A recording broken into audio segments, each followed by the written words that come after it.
Alright, so today I'm going to take you along for a ride, and I am actually going to buy a ball python. And I actually want to show you the strategy that I'm going to use in determining which snake that I want to buy. And I would say if you're going to buy a ball python, we're probably all at different levels as far as what we're really looking for in a snake. And if you're just looking for like a pet quality snake, you have an incredible variety of snakes to choose from. For example, you could actually buy something like Bobby here around my neck. He is just a straight bamboo ball python, no other genes in the mix, and I would say probably as a standalone morph, he's one of the most impressive ball pythons on the market. As a matter of fact, I heard some of the original bamboos actually sold for over $100,000. It was pretty incredible. I heard that on a YouTube channel of some of the history of the bamboo. Now you can pick them up. Really, they're pretty much available for anyone. I'd say for a bamboo, you're looking at just a few $100 to actually pick up a snake like this for a hatchling. For a big adult like this, I actually paid $1,200 for bamboo back in the day when they were a little bit more expensive, and he was actually an adult. And when I first started out in ball pythons, I was actually looking for something to breed to a lot of my kind of low-end females. I have normals and pinstripes and pastels. I have some lemon blasts. Those are pretty much my females, and I was looking for something to breed to those. So, and pretty much the strategy back at the time was I was looking for a morph that was really impressive. I didn't need a lot of genes, which was the bamboo I decided on, and I was also looking for a morph here in Colorado that a lot of people haven't seen before. And no one had really seen a bamboo when I first started into ball pythons. As a matter of fact, that first year I produced an incredible amount of bamboos, filled my whole display case with bamboos, and everyone was just gobbling them up like crazy because they've never really seen bamboos. A lot of people came up to my table and asked me what this was. They'd never seen a ball python like this before. It was pretty incredible. So pretty much for the last couple of years, I've been cranking out a lot of bamboos. I've been buying some stuff on the side. I have some clown projects. I actually bought a snake just a few months ago for my clowns, and I want to try to breed them. I have 2 female clowns, and that is kind of a separate project.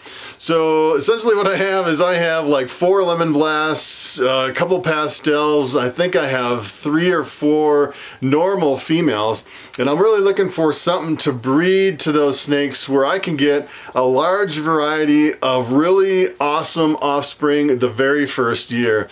So what I'm looking for is a male, preferably a mature male, and preferably something with a lot of co-dominant genes that are all kind of on top of each other where I could breed them and get a whole kind of a variety of different stuff. So I'm always thinking, all right, if I breed my snake, what am I going to get for the offspring, and what is it going to look like in my display case when people come up to my show at the up to my table at the reptile shows. So it'll be really interesting to see what I can find today. I'm going to take you along for the ride, and I'm going to kind of walk you through the steps of how I pick out a ball python. Alright, so I'm over here at morphmarket.com, and let me tell you, if you're looking for a ball python, this is the place to be. There are an incredible number of ball pythons over here on this website. As a matter of fact, if you look at all the ones that have been posted, the ones that have sold and for sale, there are over 100,000 ball pythons on this website. It's pretty incredible. So essentially what I did right here is I sorted just for the ones that were for sale. These are all the males and females and everything. There's actually 13,299 ball pythons that we need to choose from. We need to narrow that down a little bit and just look at the males. So what I did over here is I sorted by just the males, and the way you do that is there's a little filters tab over here. You click on filters and you actually can select male and hit go, and this is what you get. We're at 8,374 male ball pythons over here. So we want to narrow it down even more. And what I like to do is I like to actually go over to the list view, and you can actually see right here it says grid view. Back in the other view over here, you can actually click on list view. And instead of looking at all the pictures, I actually like to look at all the genes. And it's really, especially if you're looking at multi-gene animals, a lot of times if you add a lot lot of genes on top of each other, the snake can tend to really get washed out, and you don't really know what the potential of that snake is. It's kind of interesting. So I actually went over to another filter up in my filters, and you can actually filter by male subadults. So I didn't want the really old males. I didn't want the male hatchlings. I want the male subadults, those that are essentially within a certain age, a good breeding age. Males can actually be 500 grams, and you can breed them to your females. So anything over 500 grams is pretty much a safe bet. And then I also filtered by $1,500 right here. So you can choose the male, the subadult, and over here to $1,500. I pretty much decided $1,500 is my budget. And it might sound like a lot of money, but I actually have a reptile show coming up here in about 4.5 weeks. It's actually the Denver Repticon, October 19th and 20th here, 2019 here in Denver. I hope to see you there. I'll actually be there with about 60, 65 hatchlings. So, you know, I'll definitely be making at least $1,500 from the sale of my hatchlings, and that is the money that I'm going to use to buy the snake, to reinvest, to upgrade my collection, essentially is what I'm doing. So over here, we've kind of narrowed the results down to 1,024 male subadult ball pythons. And what I really wanted to show you is most people, I'd say, kind of sort by appearance. So the appearance can really trick you. If you look over here, and we're kind of looking at, I actually sorted this one by the most genes. I really want the most genes. I want a male subadult, and I'm kind of looking down through the list, and you can kind of pick out exactly what you want. For example, I looked on the second page over here, and I was just scrolling down, and this one really stood out, this black Oreo blizzard. I thought that is a really cool snake. And this is, I would say this is kind of what most people do, is they see a snake that they really like, and they go, oh, that's really cool. I want to get that snake, and I want to breed it to my females. But the problem is look at all the genes. This is yellow belly, pinstripe, pastel, calico, and black pastel. So in order to actually get this snake, and to get a snake that looks like this, you actually need all 5 genes on your particular snake. So take a look at this, for example. I was actually over here looking at what the Oreo was. They actually call this the Oreo Blizzard. I thought it's called the Black Oreo Blizzard Probable Pinstripe. Now, it's funny, you can actually go into Morph Market here and search for Oreo Blizzard and hit go, and then it splits up all the genes. I didn't even know what an Oreo Blizzard was. It is actually a black pastel, calico, pastel, yellow belly, which I thought was kind of interesting. But here you can actually go over to the World of Ball Pythons, to the Genetic Wizard. I really like this site. It's probably the #1 genetic calculator that I use for ball pythons, because you can actually click on the results and see what the snakes actually look like when you're doing your combos. So I actually paired that Oreo Blizzard with a normal, and if you look down here, this is what we get. We get 32 different combinations. Look at all the combinations. You can get 32 just breeding it to a normal. And the cool thing is you can actually go in here, and most of these, if they have like a solid line across all the genes, you actually get a visual for that combination. But the more genes you stack on top of each other, if you get down in the stuff that's even like more down here, so this example down here, actually if you look at the crown jewel that you're actually shooting for, which is really the reproduction of the parent, they don't actually have that snake listed on here, so you can actually see it's actually all the individual genes. You really can't click on it and go to the Pinstripe Oreo Blizzard. But what you can do is you can actually click on a lot of these and see what the offspring would look like when you're breeding that to a normal. So I was thinking about it is if I bought that snake and I bred it to my normals, I'd have a 1 in 32 chance of reproducing it, but what else would I actually get from that snake? And that's kind of what I like about this, is you can actually open up all the links and you can kind of scroll through. You'll actually get a black pastel, calico, yellow belly, which is a kind of a cool snake here. Another one you'll get is a pinstripe yellow belly. That's kind of neat. Looks looks kind of like a pinstripe. And then over here, a Calico yellow belly. And you can see, you can just scroll through some of this stuff and you say, all right, do I really want the black pastel yellow belly in my display case? How about a black pinstripe? And you can just kind of go through these, the Calico pastel, the black Calico, and Calico pinstripe. And you just kind of scroll through all the different jeans. You can actually click on the links and you kind of look through them. And I was just kind of clicking through these and I'm like, I'm not really sold on the results of this pairing. So what I'm gonna do is I'm gonna actually go back to another snake. And this one's pretty impressive. You can tell it's kind of a faded out snake. And this one is more, I would say I'm gearing it more towards the jeans instead of the appearance of the snake. So I'd say this one doesn't look as cool as the other one, but it has better potential as far as the breeding. So this actually contains the bamboo, the pastel, the hidden gene woma, the leopard, and the fire. So I'm really into the bamboos.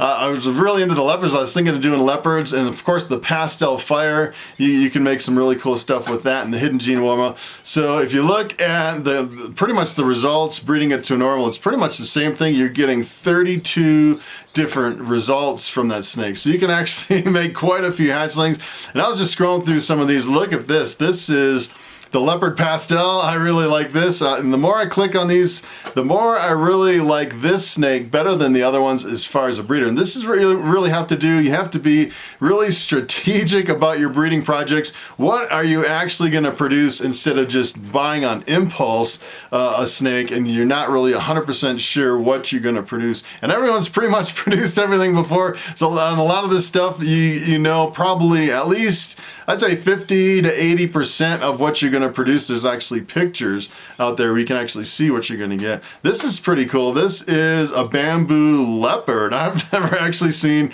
a bamboo leopard. That is a really interesting snake. This one's pretty cool. The hidden gene woma pastel, the fire leopard. I love the fires, really enhances, especially with the leopard, really high contrast. The plutonium is the bamboo hidden gene woma, and I tell you, this picture does not do the plutonium justice. I've seen some incredible pictures of the plutonium. It's a pretty awesome snake. The pastel plutonium, I'd say with the pastel and the bamboo, it's a hard mix because you really don't see the pastel in the bamboo until the snake gets quite a bit older and starts yellowing out a bit. This one's pretty cool, the leopard firefly, and here's another one, the fire hidden gene woma. So I was kind of looking through these and I decided that I'm not really sold on this snake either. So I was looking through all the snakes, like the 4 and 5 gene combos, the older snakes that are available, and I decided to make a sacrifice. And sometimes you have to make a sacrifice in order to be strategic with your breeding operation. And what I decided is I'm actually going to change it to where instead of buying an older male that I'm actually going to breed this year, I'm actually going to look at the hatchlings and find something that I can breed next year. So I'm kind of not really in a rush. I want to find the right snake for my breeding operation. It would be nice if I could actually do it this year, but I can actually wait another year, wait until that male is actually mature. And I was looking around and this one is amazing, and I decided that this is the one that I actually want. This is an incredible snake. Take a look at this. This is the pastel calico banana enchi butter yellow belly. It's actually a 6 gene snake. It is pretty incredible. And the funny thing is, this particular snake, just as a standalone morph, I would say is really impressive just by itself. And I clicked on the picture and I'm not sure if it's actually gonna load. I have a really slow internet here in my snake room. Usually I load all the pictures and the websites for you so you don't have to actually click on anything. I don't think that picture is gonna load, but this is a really cool snake just by itself. It is really awesome. And then if you actually plug it in, this is actually, remember, this is 6 genes. instead of 5 genes. The 1 extra gene actually makes a huge difference. So if you scroll down here, instead of 32 combinations, now we have 64 different combinations. Look at all the stuff we can get from that snake. It is really incredible. Just that 1 gene essentially doubles everything that we can get from the snake. And then I started looking at all the possible combos that you can get from that snake, and some of these are really awesome. This is the Calico Pastel. Here is the Calico Yellow Belly. Here is the Banana Pastel. You can tell the pastel doesn't really do very well in the banana. It looks kind of like just a banana. This is the Butter Yellow Belly, and this is the Butter Enchi. And the further we go, the more genes we kind of stack. This is the Banana Calico. This is the Calico Pastel Yellow Belly. That is a pretty cool snake.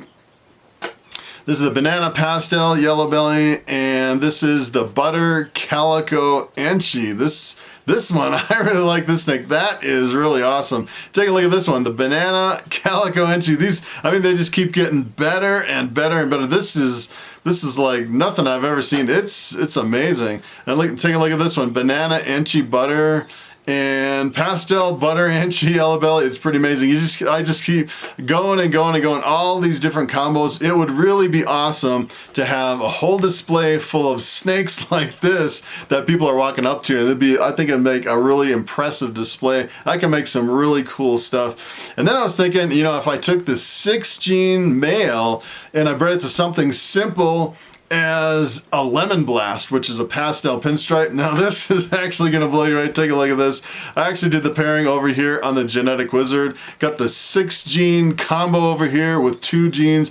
You mix it together and you actually make 256 different combos. You can just scroll down and down and down and down, and it's just like never-ending combination of all these. It's pretty incredible. The hard part would be once you get down here in the really multi-gene combos. I mean, you can get a possible an 8-gene combination popping out of that snake, and a lot of this I would say would be really difficult to identify 8 genes in the mix. I think it'd be really hard. But the interesting thing is, actually, I pulled up my calculator.